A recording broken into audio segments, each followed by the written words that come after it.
Muito bem, estamos aqui no Conecta Mais Notícias e hoje vamos falar sobre voz. Por isso eu estou aqui com Cláudia Zotis Conte, fonoaudióloga. Uma boa tarde, bem-vinda ao Conecta Mais Web TV.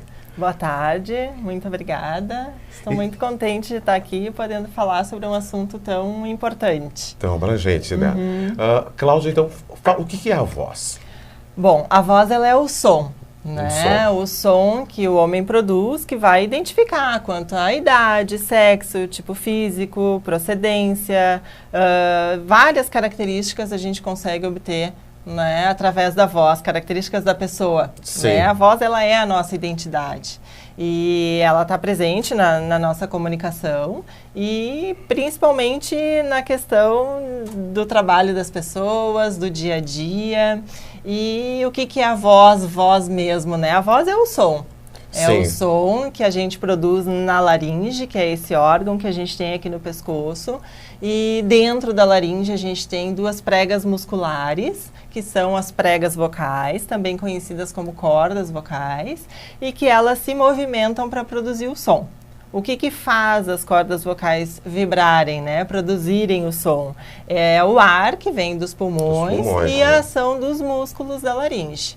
Então, em conjunto, eles fazem com que a gente aproxime as cordas vocais e coloquem elas em vibração para a gente conseguir produzir a nossa voz. E em relação a esse Dia Mundial, é para também chamar a atenção das pessoas os cuidados que a gente deve ter com a voz. Exatamente. Certo? Esse dia foi criado para chamar a atenção, bem como tu disseste, das pessoas para a sua voz. A voz, as pessoas elas só se dão conta que tem voz e que produzem voz quando falta. Certo. Né? Geralmente quando estão roucos, quando não conseguem falar. E aí elas realmente se dão conta da importância que tem a voz no nosso dia a dia. Principalmente aqueles que trabalham com a voz. Certo, né? Exatamente, seja jornalista, seja professores, cantores, políticos, padres, eu tenho pacientes padres também. Então, são pessoas que utilizam a sua voz no trabalho, que a gente considera profissionais da voz. Sim.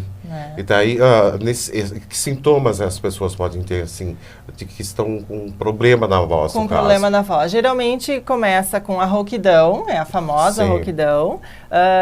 Além da rouquidão, temos a ardência, dor ao falar, cansaço, né? Chega no final do dia, às vezes a pessoa, nossa, eu tenho vontade de não falar mais, de ficar sem produzir som, sem falar com as pessoas para dar uma descansada, dar uma aliviada. Então, aí já tem que ficar um pouco mais atento à questão voz.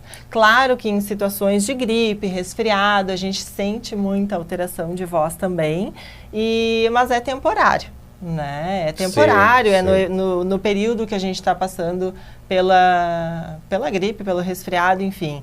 Se esse período de desconforto com a voz durar mais de 10 dias, a gente aconselha procurar um médico, né? Que é o otorrinolaringologista, o especialista em voz, que ele vai fazer um exame e vai identificar se tem alguma alteração ali, que tipo de alteração é, e vai indicar o tratamento adequado.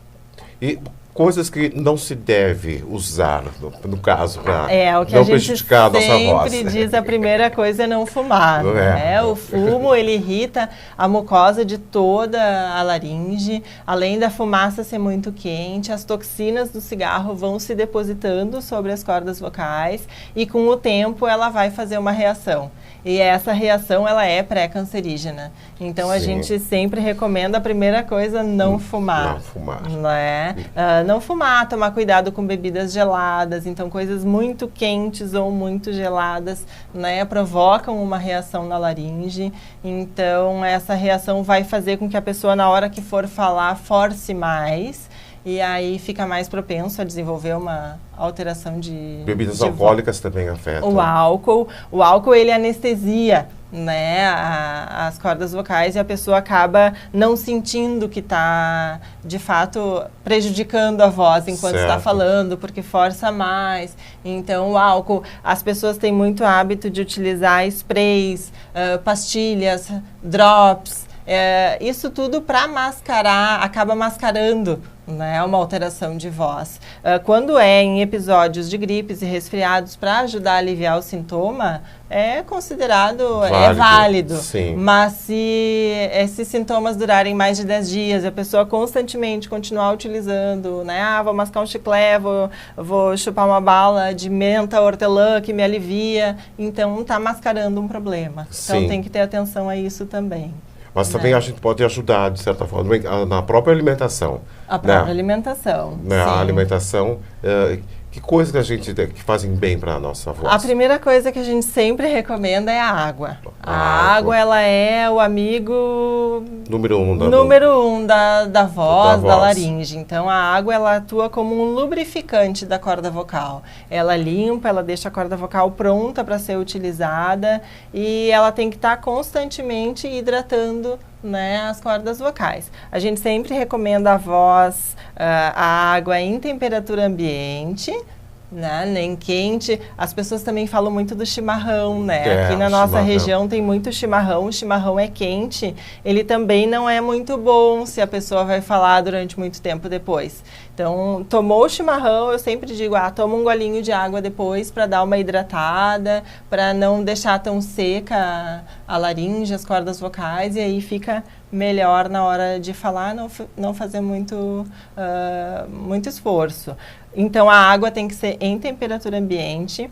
E o que a gente sempre recomenda é que sejam golinhos durante todo o dia. É mais importante a quantidade de vezes que se toma água do que propriamente a quantidade de água que a pessoa toma, né, para a voz. Mas o chimarrão não tem um lado, assim, que ele tem uma certa época que seria...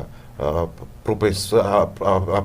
pessoa poderia ter câncer de laringe por causa do chimarrão? É que, na verdade, ele acaba acentuando... A pessoa tem que ter uma predisposição, tem uma série de coisas que acabam interferindo, né? De situações. O chimarrão, pelo fato dele ser quente, ele acaba ressecando muito. E isso favorece não o desenvolvimento de outro, mas favorece se tem todo um... como é que eu vou dizer? Se tem toda uma... preparação já, vamos dizer assim, para o câncer, enfim, ele acaba favorecendo isso. Mas ele por si só não é ele o culpado, fator. Não é ele que vai fazer a pessoa ter câncer de laringe, né? E assim, que sintomas a pessoa pode ter, assim, que ela deve procurar um fonoaudiólogo?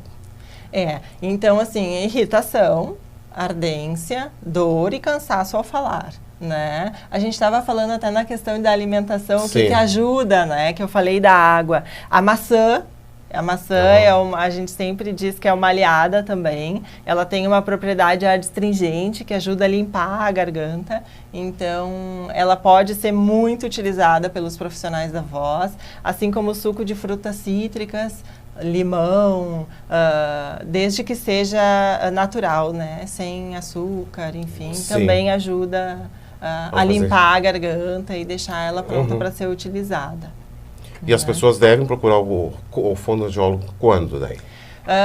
Geralmente, ou é o profissional, o médico que acaba encaminhando, o paciente, o otorrino, acaba encaminhando a pessoa para fazer uma fonoterapia, no caso dos nódulos, que são as lesões mais conhecidas e mais que ocorrem mais nesse mundo das pessoas que utilizam a voz no trabalho. O próprio otorrino encaminha, ou se vai para o fonoaudiólogo, a gente sempre tem que fazer essa parceria, porque quando vai para o fonoaudiólogo, a gente precisa saber em que condições que está aquela laringe para saber qual o tratamento indicado. A gente sempre recomenda, se tem alguma lesão, a gente vai tratar a lesão, tanto o fonoaudiólogo quanto o otorrino, né, dependendo da lesão que tem. E se não tiver nada, nenhuma patologia, nenhuma doença na laringe, a gente faz um trabalho de reeducação vocal, porque provavelmente essa pessoa ainda não fez, mas ela pode fazer em função dos maus hábitos, né, do mau uso e abuso da voz.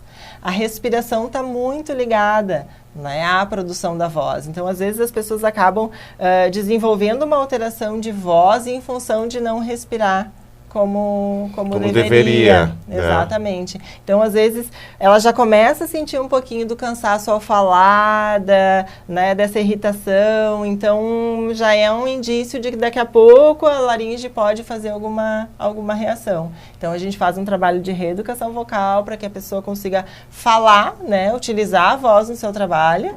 Professores utilizam muito a voz, né? Às vezes dão aula de manhã, de tarde, de noite. Então, eles precisam saber utilizar a voz. Porque senão, como eles utilizam muito, né? Acaba forçando demais e com o tempo é natural que o organismo reaja, né? Sim. Mais alguma dica que queira dar para as pessoas em relação para cuidados com a voz? Os cuidados básicos, né? Sempre água, água, água, água. Eu digo para os meus pacientes, para quem me pergunta alguma coisa em relação à voz, sempre a água em temperatura ambiente, golinhos durante todo o dia e comer bastante maçã, procurar não fumar, né? Certo. Porque além de fazer mal para a voz, faz mal para todo o nosso corpo e ficar atento, né? Sempre aos cuidados diários, assim, e saber que identificar quando a voz não estiver legal e se esses sintomas durar um pouquinho mais de 10 dias, ficar atento e, quem sabe, procurar logo ajuda, porque quanto antes a gente identifica, né? Mais fácil é o tratamento. Sim. E resolve o problema. Sempre estar atento ao que está acontecendo. Sempre estar atento, isso aí. Então tá, Cláudia, obrigado pelas suas informações aqui na Conecta Mais Web TV. Eu que agradeço a oportunidade, é sempre um prazer falar a respeito de voz. Sim. Que é o nosso trabalho, a gente fala muito, a gente utiliza muito a voz e as pessoas, como eu te disse antes, só se dão conta que podem ter alguma alteração, podem ter algum problema mais grave quando ela falta. E Sim. Antes disso, acham que é tudo normal, tudo natural e não se preocupam em cuidar, em prevenir, né? Então, a água, eu sempre digo que ela é o amigo, é a companheira e sempre junto. Sempre tomando água. Isso aí. Então, ok, Cláudia, muito obrigado. Muito bem, eu estive aqui então com a fonoaudióloga Cláudia Zotis Conte, falando sobre o Dia Mundial da Voz.